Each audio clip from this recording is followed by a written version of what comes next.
Ministri i Jashtëm rus Sergej Lavrov ka vijuar me retorikën e tij dezinformuese ndaj Kosovës. Në një intervistë për median ruse Kommersant, Lavrov shpërtheu ndaj OKB-s dhe pretendimeve të Perëndimit që Rusia të respektojë integritetin territorial të Ukrainës, që nënkupton kthimin e 4 rajoneve të pushtuara nga Moska. Për të ngritur një krahasim që nuk qëndron as pak, Lavrov mori si shembull shpalljen e pavarësisë së Kosovës.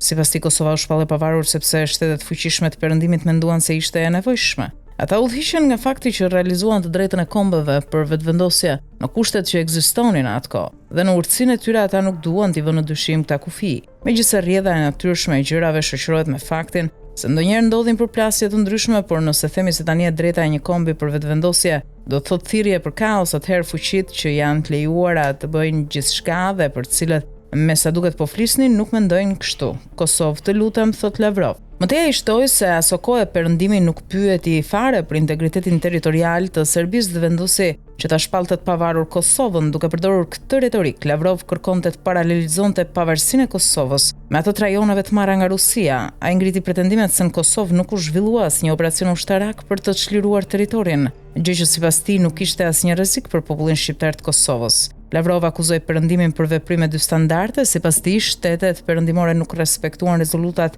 e OKB-s për Kosovën dhe kërkojnë që Rusia të respektojë rezolutat e OKB-s për 4 rajonet ukrainase. Ministri rus vjehoi duke thënë se ndryshe nga rajonet që pushtoi Rusia, ku ai pretendon se qytetarët kanë vendosur me referendum që duan të jenë pjesë e saj, Kosova u shpall e pavarur nga amerikanët vetëm sepse ata ishin shqiptar. Bazuar në këto pretendime, Lavrov tha se Rusia nuk do të pyes më askënd dhe do të sillet si të dojë. Në të njëjtën kohë, në territorin rreth kësaj pjese të Serbisë nuk u krye asnjë aktivitet ushtarak në kohën e shpalljes së një anshme të pavarësisë së Kosovës. Nuk kishte asnjë kërcënim për popullatën e Kosovës, e cila gjëja duhej të shpëtohej. Ekziston edhe një rezolutë që u nënshkrua përfundimisht para se Kosova të shpallte pavarësinë e saj. Këshilli i Sigurimit e OKB-s vendosi që atje të ketë polici serbe, të ketë roja kufitare serbe në kufirin e jashtëm të Kosovës, por ata thjesht e injoruan. Ata vendosën një kurs për ndarje dhe kur në Krime po realizohej drejta për vetvendosje, për më tepër, në Kosovë nuk kishte referendum, kishte thjesht një përfaqësues të OKB-s. Ish presidenti i turpruar i Finlandës, zotja Tisari, i cili u ngrit dhe tha, Kosova tani është e pavarur. As referendum as gjë. Amerikanët i thanë është e nevojshme dhe ai e bëri.